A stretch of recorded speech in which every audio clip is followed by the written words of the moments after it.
সকালে তোমাকে কি কি বলেছি জানো? তোমার মনে আছে তো? আমার সবকিছু মনে আছে সোনা। তোমাকে বিয়ে করার পর থেকেই তো আমার ব্যবসা এত রমরমা। আর তাই তো তুমি আমার কাছে মা লক্ষ্মী।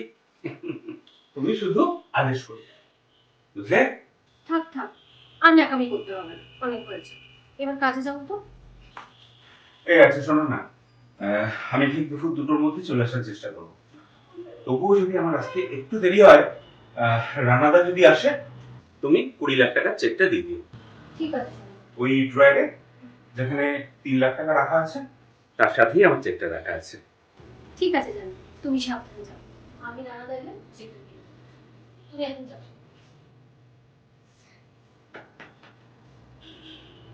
Take care. বাই।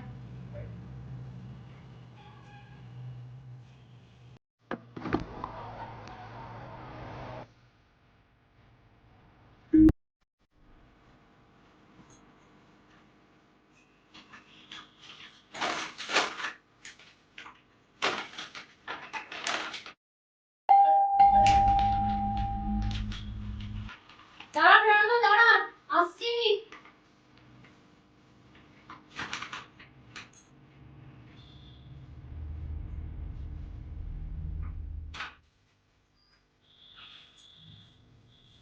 রাজ, হঠাৎ তুমি এখানে? আমার বাড়ি কি করে চিনলে? আরে এসো এসো, ভেতরে এসো।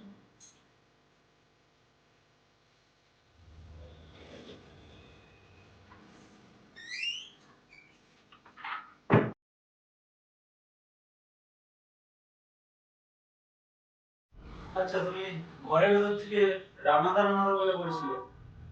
রান্নাদা বলে এখন কি কারো আসার কথা ছিল নাকি? আরে হ্যাঁ, প্রথমে যখন তুমি এলে আমি তো ভেবেছি রানাদাই এসেছে। তারপর তো দরজা খুলে দেখি তুমি এসেছো। আচ্ছা, তা রান্নাদা কেন আসবে? আরে রানাদার সাথে আমাদের একটা জমি কেনার কথা চলছে, উনি সেই ব্যাপারেই আসবেন। তোমার কর্তাকে তো কোথাও দেখছি না। ও একটু বেরিয়েছিল, বলেছে দুটোর মধ্যেই চলে আসবে। আচ্ছা, তোমার কর্তা এখন ঘরের ভিতরে নেই। তাহলে যদি রান্নাদা আসতেন, তুই কি রান্নাদার সাথে একা একাই জমি নিয়ে কথা বলতি? না না, তা কেন? সেটা ঠিক নয়। আসলে ও আমাকে বলে গেছে রানাদা এলে ঠিক কি কি কথা বলতে হবে। আচ্ছা, তাহলে তো ঠিকই আছে। এইটা কি তোমাদের নিজেদেরই বাড়ি? হ্যাঁ, এটা আমাদের নিজেদেরই বাড়ি। তাহলে আবার জমি কিনতে যাচ্ছ? আসলে ব্যাংকে টাকা রাখার থেকে জমি কিনে রাখাটা অনেক ভালো। সেই জন্যই আমার স্বামী জমিটা কিনতে চাইছে। আহ, তোমার কর্তা কিন্তু ঠিক সিদ্ধান্তই নিয়েছে। আর এমনিতেও ব্যাংকে এখন সুদের হার খুবই কম। হ্যাঁ, সেই জন্যই তো জমিটা কিনতে চাইছি। কারণ জমির দাম তো দিনকে দিন বাড়ছে। আর তারপরে যদি কোনো কারণে জমিটা বিক্রি করতে হয়, তাহলে তো সুদের থেকে অনেক বেশি পাওয়া যাবে। একদম ঠিক। দেখো, শুধু তাই নয়, ব্যবসায় তো লাভ লোকসান থাকতেই পারে। তাই জমিটা কিনে রাখলে বিপদের দিনে অনেক কাজে দেবে। না হলে বিপদের দিনে কে ওকে টাকা ধার দেবে বলো? এই বছর খানেক হয়নি তোমার বিয়ে হয়েছে, এরই মধ্যে দেখছি একেবারে কর্তার সাথে থাকতে থাকতে বেশ ব্যবসাটা শিখে গিয়েছো। আরে না না, এতে শেখার কি আছে? এমনিতেই তো মেয়েরা যে সংসারে যায় সেখানকার সবকিছু আস্তে আস্তে শিখে নেয়। সে তো ঠিকই, বিশেষ করে এই তোমার মতো মেয়েরা তো সবকিছু তাড়াতাড়ি শিখে নেয়। এটা কি তুমি আমার নিন্দা করলে না প্রশংসা করলে? আরে সেটা তো তুমি ভালো জানো, আমি কি করে বলবো বলো। তবে তোমার কর্তা এখন বাড়িতে না থাকাতে আমার বেশ সুবিধেই হলো। তার মানে? আসলে তা নয়, তোমার কর্তা এখন বাড়িতে নেই তো, তার মানে এখন অনেকক্ষণ তোমার সাথে জমি গল্প করা যাবে। ধুর, তুমি আমার স্বামীকে চেনো না বলে এরকম কথা বলছো। ও থাকলে এতক্ষণে তোমার সাথে নিজেই গল্প শুরু করে দিত। ও তাই? তোমার স্বামী বুঝি গল্প করতে খুব ভালোবাসেন? হ্যাঁ, তাহলে আর বলছে কি? আচ্ছা, তুমি আমার এই বাড়িটা চিনলে কি করে? কই সেটা তো বললে না। তোমার এই বাড়িটা চেনাটা কি কোনো বড় ব্যাপার হলো? তোমার তো সব বন্ধুরাই এই বাড়িটা চেনে। মনে করো তাদের মধ্যেই কারো কাছ থেকে আমি এই বাড়িটা সম্পর্কে জেনেছি, তারপর বাড়ি জেনে সোজা তোমার কাছে চলে এসেছি। আচ্ছা, তুমি চা খাবে না কোল্ড ড্রিঙ্কস খাবে? আমি আমি তো তোমাকেই খাবো। আচ্ছা, তার মানে এখন তোমার আমাকে খেতে ইচ্ছে করছে। রাজ, তোমার সেই দুষ্টুমি স্বভাবটা কিন্তু এখনো গেল না দেখছি। এমনি তোমাকে না খুব মিষ্টি লাগছে। এই জানো, তোমাকে এখন খুব কাছে পেতে ইচ্ছে করছে। সে তো আমিও তোমাকে সারা জীবন কাছে পেতে চেয়েছিলাম, তোমাকে বিয়ে করে সুখে সংসার করবো বলে ভেবেছিলাম। কিন্তু তোমার মায়ের জন্য সবকিছু ভেস্তে গেল। একদিক থেকে ভালোই হয়েছে, নাহলে আমি তোমাকে সামনে পেতাম না। তুমি শুধু শুধু মায়ের দোষ দিচ্ছ। মা এখানে কি করবেন বলো? বাবা যদি বাধা দেয়? আহা, কি বীর পুরুষ আমার মা ভক্ত একটা হনুমান। আমার সঙ্গে যখন 4 বছর ধরে প্রেম করেছিলে, তখন তোমার মনে ছিল না যে তোমার বাবা মা আমাদের বিয়েটা তখন নাও মেনে নিতে পারে? আর এখন বড় বড় কথা বলছো। এই তুমি বিশ্বাস করো, আমি মা বাবাকে অনেকবার বোঝানোর চেষ্টা করেছিলাম। চুপ করো তো। তুমি যদি সত্যিই তখন আমার পাশে দাঁড়াতে, তোমার মা বাবা আমাদের বিয়েটা মেনে নিতে বাধ্য হতো। আসলে আমার বাবা যেহেতু গরিব, বিয়েতে তেমন কিছু দিতে পারতেন না, তাই তাই তুমিও সুযোগ বুঝে আমার পাশ থেকে সরে গেলে। ভাবো আমি কিছু বুঝি না? যাই হোক, এই নিয়ে কোনো কথা বলতে চাই না। আহা, তুমি রেগে যাচ্ছ কেন? একটু শান্ত হও। আচ্ছা বাবা, ঠিক আছে, সব দোষ আমারই। আর এটা তো খুব আনন্দের কথা যে তুমি সুখে আছো, ভালো আছো। হ্যাঁ, আমি সত্যিই সুখে আছি, ভালো আছি, আনন্দে আছি। কোনো কিছুতেই তো আমার অভাব রাখেনি। আমার দিকে সব সময় খেয়াল রাখে, আর আমাকে পাগলের মতো ভালোবাসে। একটা মেয়ে হয়ে আর কি চাওয়ার থাকতে পারে বলো? ভেরি গুড, এটাই তো হওয়া দরকার। আচ্ছা, এখন কি তোমার মাথা ঠান্ডা হয়েছে নাকি এখনো গরম আছে? এই যে আমি যে তোমার কাছে কেন এলাম সেটাই তো জানতে চাইলে না, শুধু শুধু এই ঝগড়া করে যাচ্ছ। ঠিক আছে, সরি। হ্যাঁ, কেন তুমি আমার কাছে এলে বলো তো? বলছি, আমাকে 2 লাখ টাকা ধার দিতে পারবে? আমি না খুব অসুবিধার মধ্যে পড়েছি। টাকাটা পেলে পরে ফেরত দিয়ে দেবো। তোমার বাবা এত বড়লোক মানুষ, তুমি অসুবিধার মধ্যে পড়েছো জানলে তিনি তো তোমাকে 2 লাখ টাকা দিয়ে দেবেন। কেন শুধু শুধু তুমি বাইরের লোকের থেকে টাকা ধার চাইবে? এতে কি তোমার বাবার সম্মান বাড়বে? না গো, এই বাবার কাছ থেকে আমি কোনো টাকা নেবো না, অসুবিধা আছে। আর তুমি তো বাইরের লোক নও, তোমার কাছে টাকা চাইতে আমার লজ্জা। কিন্তু রাজ, আমি তো এখন বাইরের লোকই হয়ে গেলাম, তাই না? তাছাড়া আমি 2 লাখ টাকা কোথায় পাবো বলো? কেন?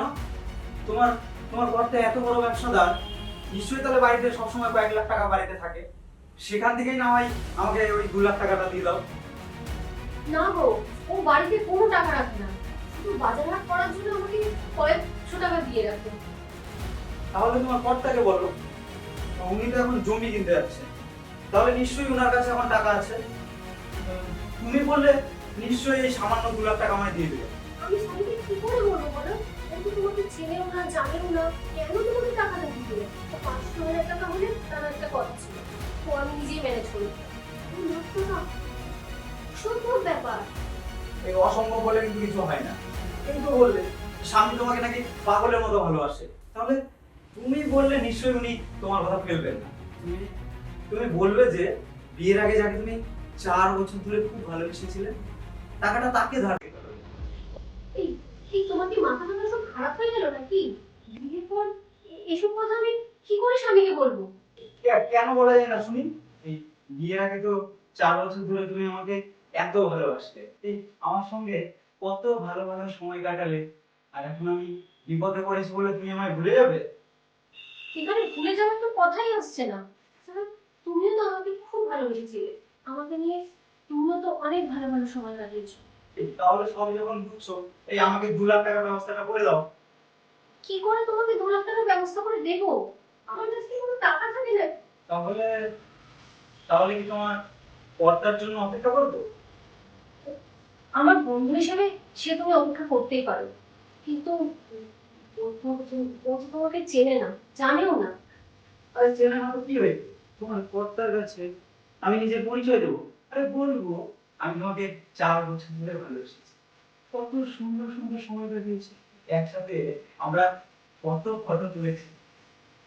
এইসব কথা তুমি আমার স্বামীকে বলবে? এবার এবার আমার স্বামী সত্যি সত্যি তোমাকে বলে আপনি যে আমার বউকে নিয়ে এত ফটো তুলেছেন, আমি একটু দেখি, তখন তুমি কি করবে? কেন? তখন আমি তোমার পর্দাকে সব ফটোগুলো দেখাবো, এমনকি আমাদের যত ঘনিষ্ঠ মুহূর্তের ফটো আছে সেগুলোও দেখাবো। কি করে দেখাবে? মানে ব্রেকআপের পরে আমি আমার মোবাইল থেকে সমস্ত ফটো ডিলিট করে দিয়েছি, আর তুমিও তো সব ফটো ডিলিট করে দিয়েছিলে। না গো, কখন কোন ফটো কোন কাজে লাগে তা কোনো ঠিক আছে? তাই আমি কোনো ফটোই ডিলিট করিনি,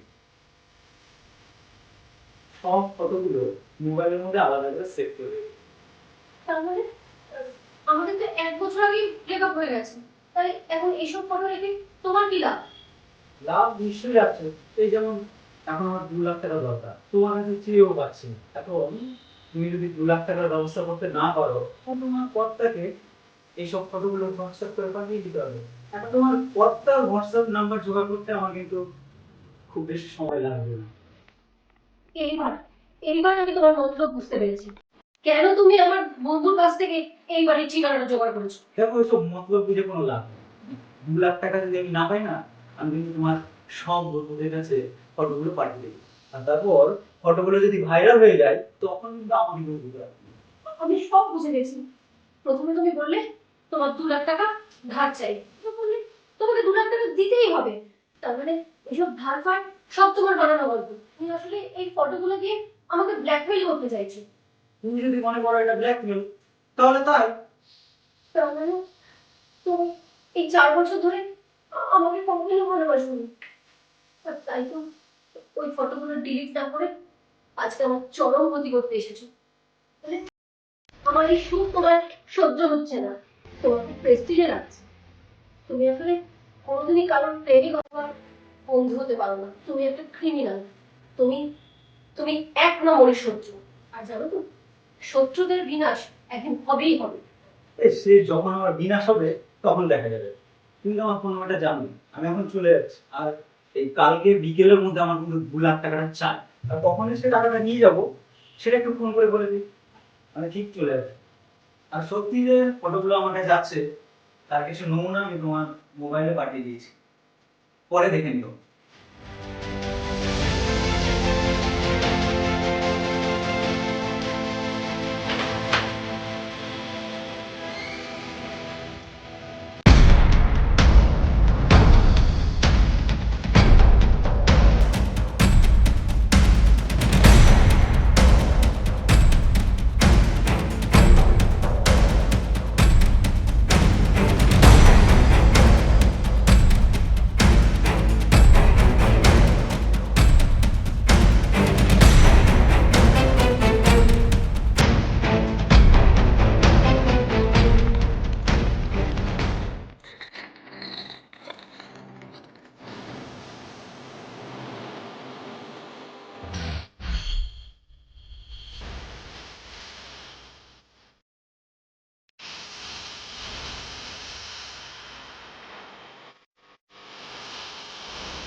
দু লাখ টাকা যদি আমি না পাই না, আমি কিন্তু তোমার সব বন্ধুদের কাছে ফটোগুলো পাঠাই।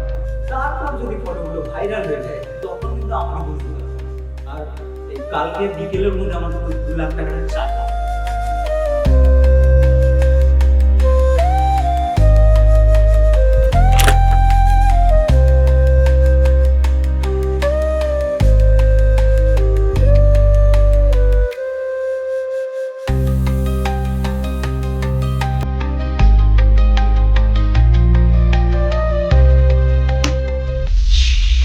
এই তুই কি করতে চাইছিস? জুয়ারি যে 3 লাখ টাকা রাখা আছে, তার থেকে 2 লাখ টাকা রাজকে দিতে যাচ্ছি। কেন? এই 2 লাখ টাকা পাওয়ার পর আবার যদি পরে বসে রাজ তোর কাছে 4 লাখ টাকা চাইতে আসে, তখন তুই কি করবি? তাহলে আমি এখন কি করব? তুই নিজের স্বামীর সাথে কথা বল, তোর স্বামী তো বিচক্ষণ মানুষ, তাকে বোঝালে তুই নিশ্চয়ই বুঝবে। রাজ কিন্তু তো এক নম্বর, আর মনে রাখবি শত্রু কখনো শেষ রাখবে না। ঠিক আছে।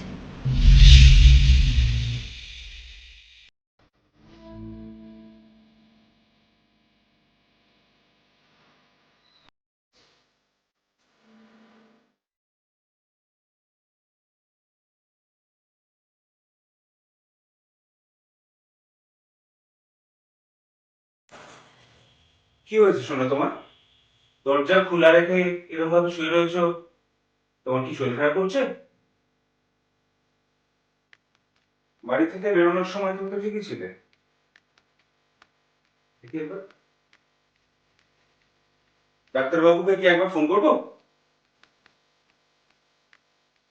না না, ডাক্তারকে কল করতে হবে না। তুমি আমার পাশে এসে একটু বসো। ঠিক আছে, সে না হয় বুঝলাম। এই তো তোমার পাশে এসে বসেছি। আচ্ছা, আজকে কি রানাদা এসেছিল চেকটা নিতে? না গো, না দাদা আসেনি। ঠিক আছে। আচ্ছা, তোমার যদি শরীর খারাপ না করে তাহলে এরকম ভাবে মন মরা হয়ে শুয়ে আছো কেন? কি হয়েছে তোমার বলো? একা একা ঘরে ভালো লাগছে না? আচ্ছা চলো, চলো তোমাকে নিয়ে একটু বাইরে থেকে ঘুরে আসি। না না, আমার এখন বাইরে ঘুরতে যেতে ইচ্ছে করছে না। আচ্ছা জানো, তোমাকে যদি আমি একটা কথা বলি, তুমি সেটা শুনে রাগ করবে না তো? আজ পর্যন্ত কি তোমার কোনো কথায় আমি রাগ করেছি বলো? সে ঠিক আছে, তবু তুমি কথা দাও যে আমার কথা শুনে তুমি রাগ করবে না। আচ্ছা ঠিক আছে, এই আমি তোমাকে শুয়ে কথা দিচ্ছি যে আমি রাগ করবো। আচ্ছা জানো, তুমি যদি কোন শোনো যে বিয়ের আগে আমি একজনকে ভালোবাসতাম, তাহলে কি তুমি রাগ করবে? ধুর, রাগ করবো কেন? সবার জীবনেই বিয়ের আগে এরকম একটা প্রেম ভালোবাসার গল্প থাকে। আরে বাবা, পরে আর সেটা থাকে না। ভুল প্রেম কোনোদিন থেকে না। আমি তো একজনকে ভালোবেসেছিলাম, তার সঙ্গে কি আমার বিয়েটা হয়েছে? হয়নি তো। বলো, তোমার সঙ্গেই হয়েছে, আর তাই তোমাকে বিয়ে করে কত সুখে আছি। সেটা নিয়ে একদম মন খারাপ করো না। আর মনে কোনো কষ্টও রাখবে না। না গো জানো, আমার মনে কোনো কষ্ট নেই। তোমার মতন স্বামী পাওয়াটা তো আমার কাছে ভাগ্যের ব্যাপার। সে না হয় ঠিক আছে, বুঝলাম, কিন্তু তুমি তো কষ্ট পাচ্ছ কেন? আজকে দুপুরে কি তোমার সেই ভালোবাসার মানুষটি এসেছিল নাকি? তুমি কি করে জানলে? কি আর তোমাকে বলে দিতে হবে তো না? তোমরা তখন আমাকে ফোন করে ডাকতে পারতে, আমিও চলে আসতাম। চলে এসে তোমাদের সঙ্গে এত গল্প করতাম, আর কফির কাপে চুমুক দিতে দিতে তোমাদের ভালোবাসার গল্প শুনতাম। যাই হোক, তুমি তাকে ঠিক মতো খাতির যত্ন করেছো তো? না গো, ও এসে আমাকে ভয় দেখাতে শুরু করলো। এদিকে ঘরে আমি একা, তুমিও বাড়ি ছিলে না। সে কি কথা? তোমার এক্স বয়ফ্রেন্ড এতদিন বাদে তোমার কাছে এলেন, তার কত প্রেম ভালোবাসার মিষ্টি মিষ্টি গল্প হবে, তারা সে এসেই তোমাকে ভয় দেখাতে শুরু করলো। হ্যাঁ গো। আর তুমি অমনি ভয় পেয়ে গেলে? তা কি নিয়ে ভয় দেখালেন তোমার সেই প্রেমিক? ও এসেই প্রথমে আমার থেকে 2 লাখ টাকা চাইবে, বললো টাকাটা না দিলে আমি তোমার স্বামীকে সবকিছু বলে দেবো। তোমার সাথে আমার 4 বছরের প্রেমের সম্পর্ক ছিল। তারপর নিশ্চয়ই তোমাদের দুজনের কিছু ঘনিষ্ঠ ফটো দেখিয়ে তোমাকে ব্ল্যাকমেল করতে চাইবে। আর এটাও নিশ্চয়ই বলেছে যে টাকাটা না পেলে সে সমস্ত ছবি তোমার স্বামীকে, মানে আমার কাছে পাঠিয়ে দেবে। হ্যাঁ হ্যাঁ, তুমি ঠিকই বলেছো। কিন্তু তুমি এসব কথা কি করে জানো জানো? আমি তো খুব ভয় পেয়ে গেছিলাম। আমি ভাবলাম তুমি যদি ওইসব ফটো একবার দেখো, তাহলে তো রাগ করে আমাকে চিরদিনের মতো বাপের বাড়ি রেখে আসো। আমার তো ভয় কাল পা ঠান্ডা হয়ে গেছে। না শোনা, ওরকম ভাবতে নেই। আসলে তোমার প্রেমিকদের মতো মানুষদের চরিত্রগুলো তো আমার ভীষণ জানা, তাই তুমি না বললেও তোমাদেরকে আমি ঠিক বুঝতে পারছি। আসলে এরা হচ্ছে এক ধরনের ক্রিমিনাল বা সমাজের কলঙ্ক বলতে পারে। আর এরাই হলো সমাজের শত্রু। তুমি তুমি একদম ঠিক বলেছো জানো। কালকের মধ্যে ওই 2 লাখ টাকা না পেলে তোমাকে হোয়াটসঅ্যাপ করে সমস্ত ফটোগুলো পাঠাবে বলেছে। আর কি বলেছে জানো? কি করেছে গো? বলেছে বলেছে আমার সব বন্ধুদের কাছে ওই ফটোগুলো পাঠিয়ে দেবে। তারপরে যদি ওই সমস্ত ফটোগুলো ভাইরাল হয়ে যায় তাহলে তখন আর আমাকে দোষ দিতে পারবে না বলেছে। ওগুলো আমি সব পড়ে দেখছি সোনা, ও নিয়ে তোমার কোনো চিন্তা নেই। মনে রাখবে, প্রেমিক প্রেমিকাদের ঘনিষ্ঠ ফটো কোনোদিন নোংরা হয় না। কারণ দুটি মানুষ যখন একে অপরকে ভালোবেসে কোনো ছবি তোলে তখন তার মধ্যে একটা পবিত্রতা, সেটা কখনোই নোংরামি হতে পারে না। আর এই ফটোগুলোর জন্য তোমার লজ্জা পাওয়ার কোনো কারণ নেই। জানো তুমি এইভাবে বলে আমার মনের বোঝাটা একদম হালকা করে দিলে। তুমি আমাকে কত বোঝো, আমার কত ভাগ্য যে আমি তোমাকে নিজের স্বামী হিসাবে পেয়েছি। তুমিও তো আমার লক্ষ্মী শোনাবো বলো। এই যে তখনকার তোলা ছবিগুলো দেখিয়ে সে তোমাকে ব্ল্যাকমেল করতে চাইছে, এটা কি নোংরামি বলে? তুমি শুধু ওনার ফোন নাম্বারটা আমাকে দাও।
হ্যাঁ দাও।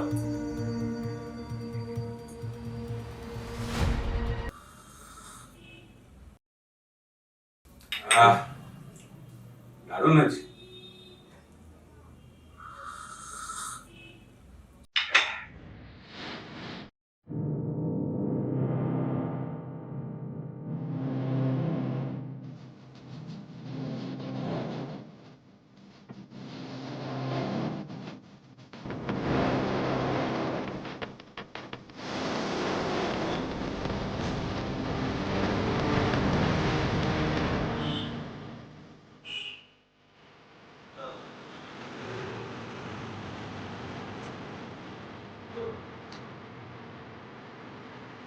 আর কে বলছেন?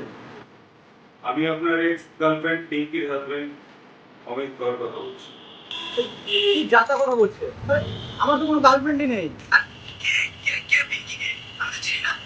সে কি মশাই, এই তো ঘন্টাখানেক আগে আপনি তার কাছে গিয়েছেন, আজকে আপনি 2 লাখ টাকা চাইলেন, কিছু মনে পড়ছে না? আপনার মনে হয় কোথাও ভুল হচ্ছে। কোনো ভুল হচ্ছে না মশাই। আমি আমার ওয়াইফ পিঙ্কির কাছ থেকে আপনার নাম্বার নিয়ে তবেই আমি আপনাকে ফোন করেছি। শুনেছি পিঙ্কি আপনাকে টাকা না দিতে পারলে আপনাদের সমস্ত ঘনিষ্ঠ ফটো নাকি আপনি ভাইরাল করে দেবেন। আরে কি ভাইরাল করে দেবো, আমি তো সেটাই বুঝতে পারছি না। কি ভাইরাল করে দেবেন সেটাই আপনি বুঝতে পারছেন না? তাহলে বরঞ্চ আপনাকে একটু মনে করি, আজ দুপুরে ঠিক 1:17 আপনি আপনার মোবাইল থেকে হোয়াটসঅ্যাপ করে পিঙ্কিকে 7টা ফটো পাঠিয়েছিলেন। পিঙ্কি বলছে আপনার কাছে নাকি এরকম আরো অনেক ঘনিষ্ঠ ফটো আছে, সেগুলোই নাকি আপনি ভাইরাল করে দেবেন বলেছেন। এবার তো বুঝতে পেরেছেন। এই রং নাম্বার।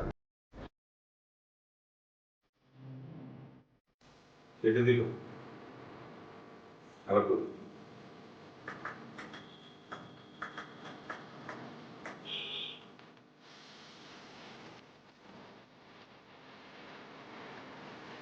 শুনুন, আপনি ফোনটা কাটবেন না, কাটলে কিন্তু আপনারই প্রবলেম।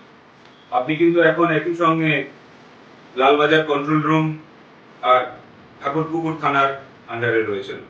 আপনি কখন কোথায় যাচ্ছেন, আসলে কি কথা বলছেন, সবকিছুই কিন্তু রেকর্ড হচ্ছে। এখন যেমন আপনি ঠাকুরপুকুর 3A বাস স্ট্যান্ডের সামনে রয়েছেন।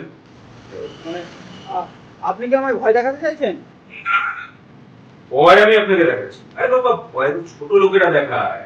শুধু আপনাকে জানিয়ে দিচ্ছি, মনে রাখবেন আপনি মোবাইল ফোন অফ করে দিলেও আপনার ফোনের টাওয়ার লোকেশন মোড কিন্তু অন করাই আছে। তাই মোবাইল ফোন অফ করে ফোন লাগাবেন না। এমনকি সিম চেঞ্জ করলেও আপনি নিস্তার পাবেন না। ক্রাইম ব্রাঞ্চ কিন্তু আপনাকে ধরেই নেবে। এই দেখুন, আপনি না ওই আশাতেই বসে থাকুন।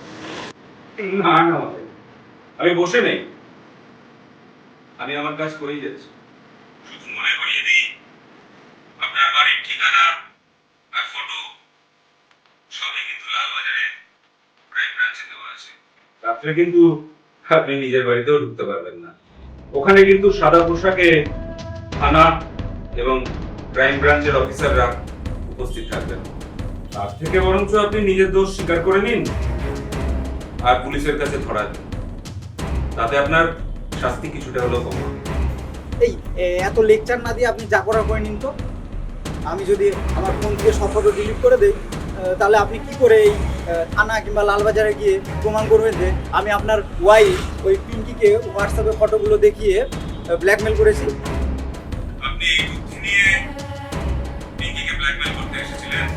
আপনি সব ফটো ডিলিট করে দিলেও যে 7টা ফটো পিঙ্কিকে হোয়াটসঅ্যাপ করে পাঠিয়েছিলেন সেগুলো কিন্তু রয়েই যাবে। আর তখন সেই সমস্ত ফটো দেখিয়েই কিন্তু কোর্টে আপনার বিচার হবে। এই বলছি মানে আমি কি আপনার বাড়িতে আসবো? আরে আপনি তো একটা ক্রিমিনাল মশাই, আর আমার বাড়িতে ক্রিমিনালদের তো কোনো জায়গা নেই।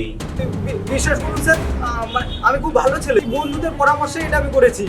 আচ্ছা ঠিক আছে, আমি না সব ফটো এখনই মোবাইল থেকে ডিলিট করেছি। হ্যাঁ, এখনই করেছি। এবারে পিঙ্কি তখন আপনার প্রেমিকা ছিল, কিন্তু যে মেয়েটার প্রায় 1 বছর আগে বিয়ে হয়ে গেছে, তবুও তার সমস্ত ফটো আপনার মোবাইলে থাকে কি করে? স্যার স্যার বললাম তো স্যার, আমার না ভুল হয়ে গেছে স্যার, আমি কিন্তু অলরেডি সব ফটো ডিলিট করে দিয়েছি। দেখুন, আপনি ফটো ডিলিট করলেন কি না করলেন তাতে আমার কিচ্ছু যায় আসে না। এই স্যার স্যার স্যার প্লিজ, মানে আমায় ছেড়ে দিন না প্লিজ স্যার, ছেড়ে দিন না। আমি ছাড়লেও আইন আপনাকে ছাড়বে না, লালবাজার আর ঠাকুরপুকুর থানাও আপনাকে ছাড়বে না। Sir sir sir please please sir, কেসটা তুলে নিন। শত্রুদের কোনোদিন শেষ রাখতে নেই, তাই কেস তোলার কোনো প্রশ্নই ওঠে না। আপনি জানেন এই ধরনের কাজে শাস্তি স্বরূপ আপনার 3 বছর পর্যন্ত কারাদণ্ড হতে পারে। স্যার স্যার স্যার স্যার আমি আমি আমি আমি আমি আমি আপনার পায়ে দেবো স্যার, আমার কেসটা প্লিজ তুলে নিন স্যার। স্যার দেখুন, এই এতে না বাবার পাড়ায় সম্মান নষ্ট হয়ে যাবে। আপনার বাবার সম্মানের থেকে আমার কাছে আমার ওয়াইফ পিঙ্কির সম্মান অনেক বেশি। কোর্টে দেখা হবে।